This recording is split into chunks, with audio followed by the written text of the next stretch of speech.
घर से दूर घने जंगलों के बीच से एक गाड़ी गुजर रही थी। गाड़ी में सारा और हेनरी नाम का एक शादीशुदा जोड़ा बैठा हुआ था। हेनरी, तुम क्या मुझे आज जंगल सफारी पर लेकर आए हो, जो ऐसे खतरनाक जंगल में एक गाड़ी बढ़ा ली?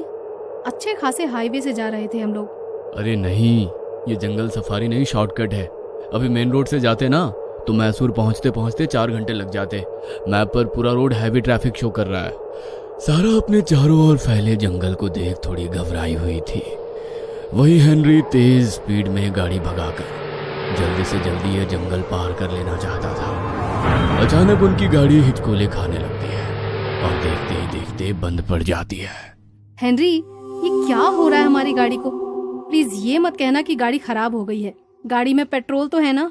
ऑफ कोर्स सारा, पेट्रोल फुल है, लेकिन मुझे भी समझ में नहीं आ रहा कि गाड़ी को अचानक से हुआ क्या है। प्लीज अब तुम गाड़ी से बाहर मत निकलना। एक तो रात का समय, ऊपर से यहाँ दूर दूर तक कोई नजर नहीं आ रहा, कोई गाड़ी तक नहीं गुजर रही है सड़क से। मैं तुम्हें इस जंगल में गाड़ी से बाहर नहीं निकलने दूंगी। कम ऑन सारा, ऐसे डरोगी तो कैसे काम चलेगा? और भूलो मत, जानवर इंसान से ज्यादा खतरनाक नहीं होते। एक बार चेक तो करना ही पड़ेगा कि आखिर गाड़ी को हुआ क्या है। हेनरी गाड़ी से उतरता है और गाड़ी का बोनट खोलकर चेक करने लगता है। ओह माय गॉड, इसमें से तो धुआं निकल रहा है। अब क्या करें? मुझे नहीं लग रहा कि अब ये गाड़ी चलने वाली है। देखो, इतनी रात को इस जंगल में मुझे पहले ही डर लग रहा है। जंगली जानवरों की आवाज सुनाई दे रही है तुम्हें? अगर उन्हें पता लग गया ना इस घने जंगल में हमारे जैसे 2 शिकार घूम रहे हैं, तो वो डिनर करने के लिए इधर ही आ जाएंगे। तुम चुपचाप आकर गाड़ी में बैठो। हम गाड़ी के अंदर बैठकर ही मदद मिलने तक इंतजार करेंगे। कुछ देर गाड़ी में बैठने के बाद हेनरी, बंद गाड़ी के अंदर बहुत सफोकेशन हो रही है, क्या करें? देखो, यहाँ सड़क बनी हुई है, इसका मतलब गाड़ियाँ यहाँ से गुजरती जरूर होंगी। हो सकता है आसपास कोई होटल या सराय भी हो। चलो एक बार हिम्मत करके रात बिताने के लिए कोई मदद मांगते हैं। यहाँ गाड़ी में बैठना सेफ नहीं है।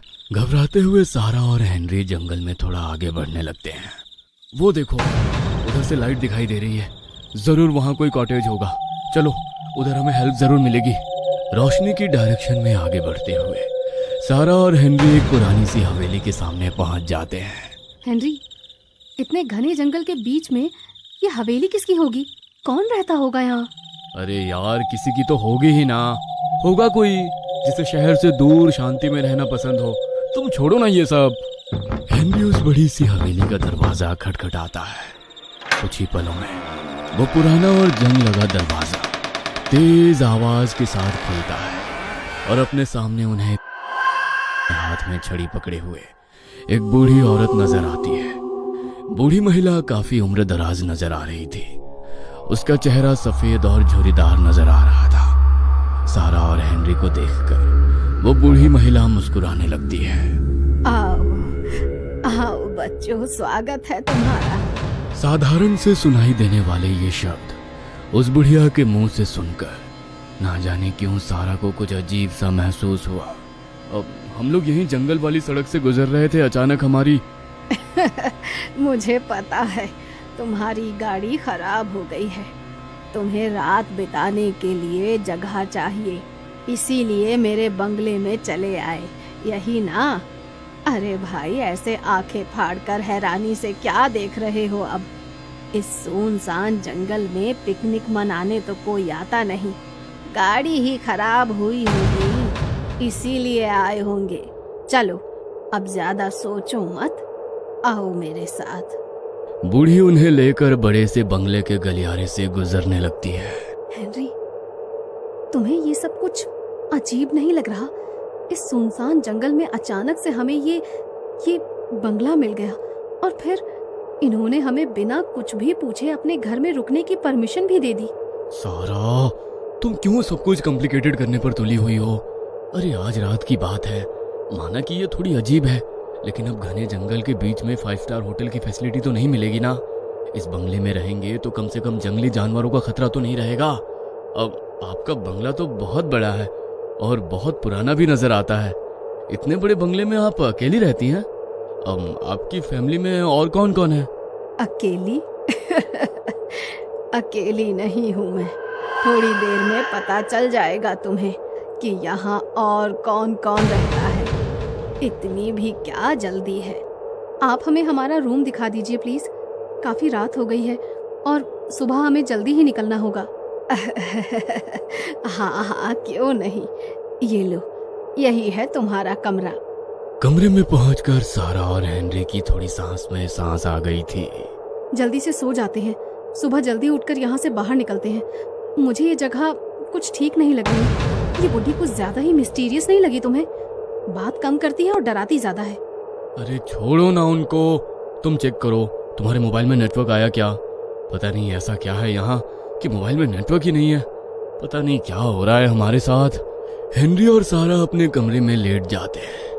कुछ ही देर में वे लोग गहरी नींद में पहुंच गए थे। पता नहीं ये रात कौन सा पहर था। सारा गहरी नींद में थी। नींद में ही उसने महसूस किया कि जैसे उसे 3 लोगों ने घेर रखा है और वे कुछ अजीबोगरीब से मंत्र पढ़कर उसके ऊपर कुछ छिड़क रहे हैं। सारा घबरा कर उठ बैठती है तो खुद को एक अनजान से कमरे में पाती है। हेनरी, कहाँ हो तुम? ये तो वो कमरा नहीं है जहाँ हम सोए थे। ये मैं कहाँ आ गई हेनरी? प्लीज हेनरी, जल्दी आओ, मुझे बहुत अजीब सी फीलिंग्स आ रही है। हेनरी! सारा कमरे में दौड़ते हुए बाहर निकलने के लिए दरवाजा ढूंढ रही थी। सारा जिस कमरे में फंसी हुई थी वहां दीवार में हर तरफ दरवाजे ही दरवाजे लगे थे, लेकिन जैसे ही वो उन दरवाजों को खोलती सामने एक दीवार दिखाई देती। किसी दरवाजे से निकलकर वो वापस पहले वाले दरवाजे के सामने आ जाती, जैसे उस कमरे में बाहर निकलने का कोई रास्ता ही नहीं। मानो कमरा नहीं, एक भूल भुलैया था वो। सारा एक दरवाजे से निकलती, इधर उधर दौड़ती और फिर वापस उसी जगह पहुंच जाती। सारा का डर से हाल बेहाल हो रहा था। अचानक ही उसे कमरे से किसी के रोने की आवाज सुनाई देने लगती है। कौन है वहाँ? मैं पूछती हूँ, कौन है? कौन रो रहा है यहाँ पर? सामने आओ। सारा को इतना कहते ही रोने की आवाज और तेज हो जाती है। कौन हो तुम? मुझे दिखाई क्यों नहीं देती? कुछ तो है यहाँ। मैंने कहा था हेनरी से मुझे ये घर कुछ ठीक नहीं लग रहा, लेकिन हेनरी ने मेरी बात नहीं मानी। पता नहीं वो किस हाल में होगा। हेनरी, तुम कहाँ हो हेनरी? सारा कमरे से बाहर निकलने का रास्ता ढूंढ रही थी